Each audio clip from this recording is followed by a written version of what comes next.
Perkenalkan, nama saya Ricky Sambora dari kelas TS1B.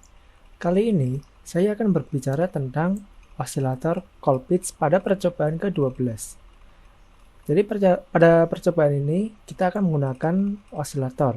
Osilator sendiri merupakan rangkaian yang dapat menghasilkan sinyal output, yaitu berupa gelombang, biasanya yang umum ya seperti sinus, kotak, atau gelombang gergaji, yang sumbernya itu tidak ada, jadi tidak pakai sumber kayak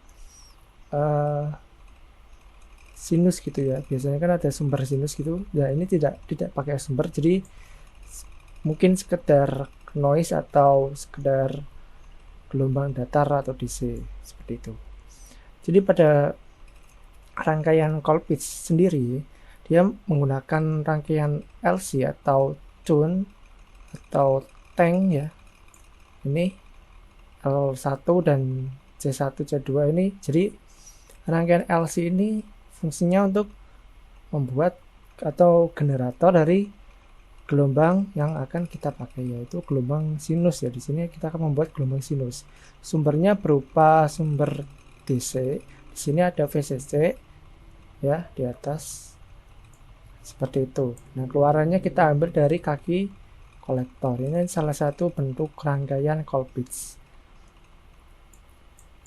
Nah, rangkaian Colpitts ini memanfaatkan transistor jenis NPN ya, yang akan kita coba kali ini.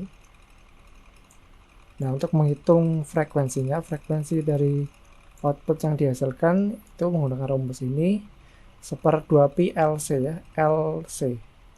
Di C-nya ini merupakan gabungan atau paralel dari kedua C ya. C-nya tadi kan ada 2 C. C1, C2 ini paralel, dihitung seperti itu. Nah, kemudian ini rangkaian yang akan kita pakai. Rangkaian C-nya ada di atas di kaki kolektor, kemudian VCC terhubung langsung dengan rangkaian tune, dan kemudian akan disambungkan ke kaki base juga untuk supply daya. Di sini ada pembagi tegangan ya, pembagi tegangan R1 R2, jadi nilainya ini kan 12 volt ya, 12 volt. Jadi akan terbagi 2 menjadi 6 volt 6 volt ya di sini.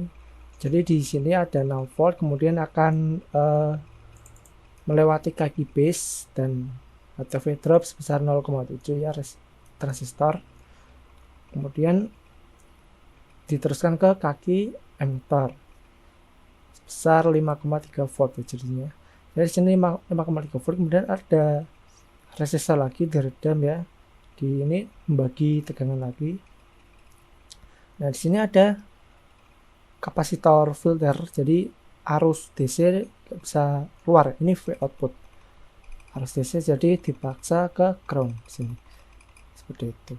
Kemudian di sini ada feedback, jadi setelah ada gelombang gitu kan, kemudian diumpan balik kembali ke atas ke rangkaian tune, kemudian diteruskan ke transistor lagi seperti itu. Oke, langsung saja kita ke rangkaian percobaannya. Ini jadi kita memakai DC sebesar 12 volt ya, 12 volt. Ini output, ini kita pasang multimeter atau voltmeter AC ya di sini. Oke, kita play. Oke, di osiloskop ini kuning terhubung langsung dengan output. Gelombang keluarannya seperti ini, sinus sempurna, cuma bergetar-getar sedikit. Kemudian di atas ini nilainya 22 nano dan induktornya 2,5 mili, dan hasilnya ada 1,75 atau 1,76 volt ya. Berarti ini RMS, berarti sekitar 2 ke atas ya, 2 volt lebih, 2,5 volt ya. untuk tegangannya, berarti 5 volt peak to peak. Oke, kemudian kita beralih ke sini atas. Jadi di sini arus DC itu akan berbelok ke sini. Dia tidak akan belok ke sini karena kapasitor itu memiliki impedansi tak hingga ya.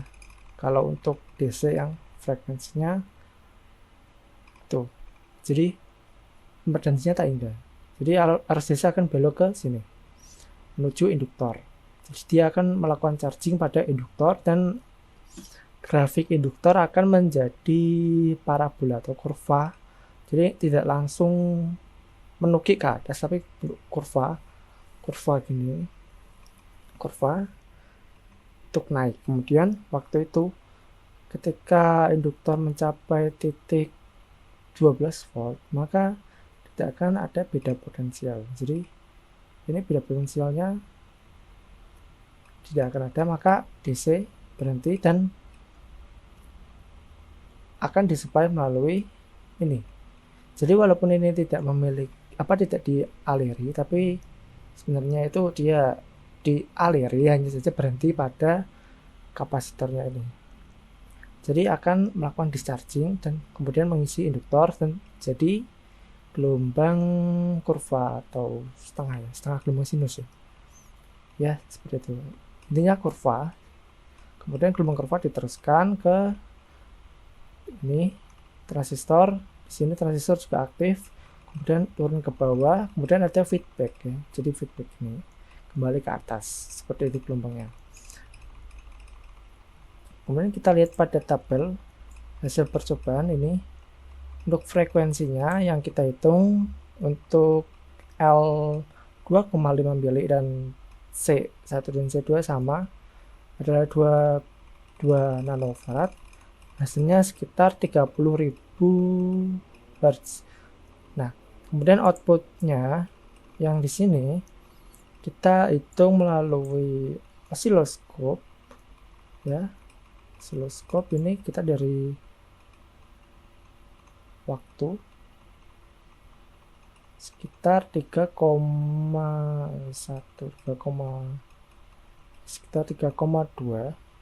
mikrosecond.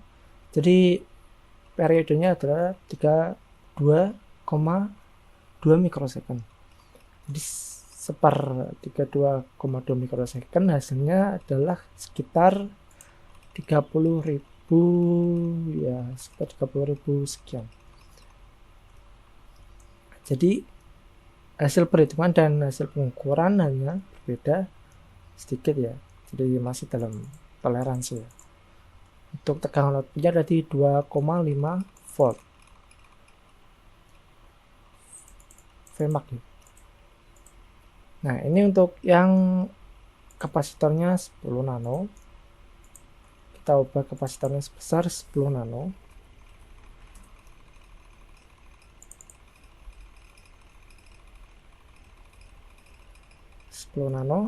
Maka gelombangnya kan ya terlihat lebih kecil ya, amplitudenya lebih kecil ya. Kita coba cek sini cuma sekitar 1,5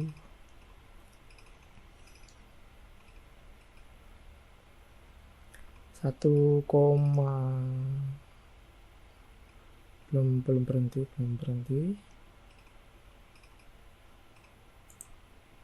Sini 2,06, tapi kita lihat sini, oh ya sini sekitar 1,44 atau 45 volt RMS ya, seperti itu. Atau untuk Mach-nya adalah 2,06. Nah untuk frekuensinya sendiri kita hitung sekitar 45.000 dan di outputnya ini kita cek itu sekitar 20 sekian mikrosecond, 20 mikrosecond, dan dihitung seper 20 mikrosecond hasilnya sekitar 48.000. Cukup jauh ya, 3.000 Hz. Tapi mungkin karena kurang teliti dari penglihatan osiloskopnya karena terlalu kecil atau ya. Nah, kemudian kita coba untuk yang 22 nanofarad dengan induktornya yang kita kecilkan ya. Yang kita kecilkan adalah induktornya. Kalau induktornya kita kecilkan, yang berubah apanya? Nah, ini di sini kita lihat tegangan maknya adalah 2,7. Kalau 2,7 berarti kan lebih besar daripada yang awal ya. Berarti kalau induktornya semakin kecil, tegangannya semakin tinggi dan frekuensinya juga semakin tinggi. Amplitudenya semakin besar ya. Nah, kalau untuk yang tadi kapasitornya kita kecilkan, maka frekuensinya semakin besar tapi tegangannya atau amplitudenya semakin kecil ya. Jadi sama-sama frekuensinya semakin besar tapi amplitudenya jadi kecil. Nah, ini dapat dilihat ini 1,91 ya, berarti benar semakin besar ya, 2,7 volt. Kemudian di sini kita kecilkan keduanya. Nah, seperti ini, maka frekuensinya juga semakin besar ya, sekitar 58.000. Tapi amplitudenya ya karena yang satunya membesarkan, yang satunya mengecilkan, jadi ya sedang saja, sekitar 2,4 ya kan, dari 2,5 dan 2,7 2,0 dan 2,7 ya, jadinya sekitar 2,4an seperti itu. Ini juga ada percobaan yang lain, kita tinggikan, ini terbukti 10 Henry, ini kita dapatkan hanya 1,6 padahal tadi sekitar 2,5 volt. Jadi semakin besar memang amplitudenya semakin kecil dan frekuensinya juga semakin kecil. Ini tinggal separuhnya atau 15.000. Nah, seperti itu ya. Nah, kemudian di analisa datanya sudah saya jelaskan sebagian ya tadi untuk perhitungan frekuensinya dan transistornya.